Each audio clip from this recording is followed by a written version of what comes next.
അപ്പോൾ ആദ്യം നമുക്ക് ചക്കക്കുരു കഴുകി കുക്കറിൽ വെച്ച് വേവിക്കണം. കൂടെ കുറച്ച് ഉപ്പ്, പിന്നെ വെള്ളം ഒഴിച്ച് കൊടുക്കുക ആവശ്യത്തിന്. എന്നിട്ട് കുക്കറിൽ വെച്ച് വേവിക്കുക. അതിന് ശേഷം തേങ്ങ, മഞ്ഞൾപ്പൊടി, പിന്നെ മാങ്ങ, കാന്താരി മുളക്, ഉള്ളി, ചുവന്നുള്ളി, ഇത്രയും സാധനങ്ങൾ വെച്ച് അരച്ചെടുക്കുക. ചെറുതായിട്ട് പഴുക്കാൻ തുടങ്ങിയ മാങ്ങയായിരുന്നു, ഫ്രിഡ്ജ് വെച്ചിരുന്നായിരുന്നു.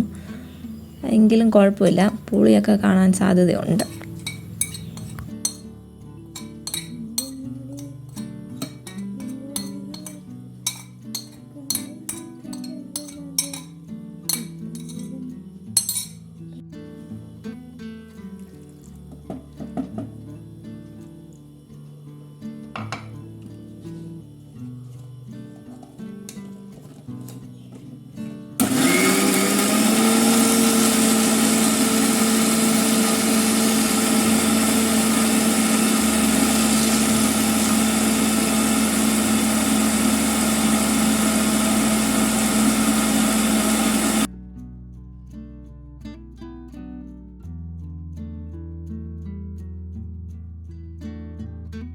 അപ്പോൾ ഇത് അരച്ചെടുത്ത് കഴിഞ്ഞിട്ട് ഒരു ചട്ടി അടുപ്പ് വെച്ച് ചൂടാക്കുക. അതിന് ശേഷം അരച്ച ഈ അരപ്പ് അതിനകത്തേക്ക് ഒഴിച്ചിട്ട് വേവിച്ച് വെച്ച ചക്കക്കുരു അതിൻ്റെ കൂടെ ഇടുക.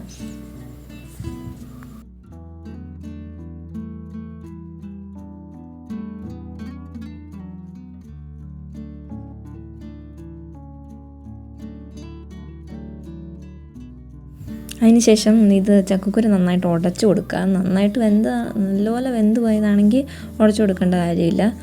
എന്നിട്ട് ഉടച്ചു കൊടുത്ത ശേഷം നമുക്കൊരു പാൻ അടുപ്പ് വെച്ച് ചൂടാക്കി എണ്ണ ഒഴിച്ച് കടുക് പൊട്ടിക്കുക. അതിന് ശേഷം കറിവേപ്പിലയും ഉള്ളിയും വെച്ച് മൂപ്പിക്കുക.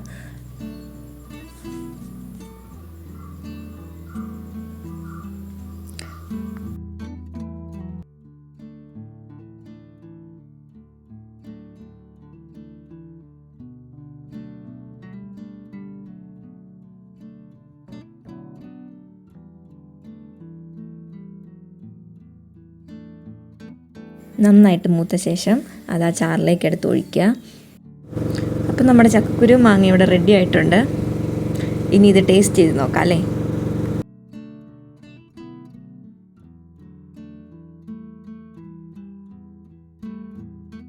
അപ്പോൾ ഉപ്പും പുളിയൊക്കെ നന്നായിട്ടുണ്ട്. ചനച്ച മാങ്ങയാണെങ്കിലും പുളിയൊക്കെ ഉണ്ട് കേട്ടോ, കൊള്ളാം.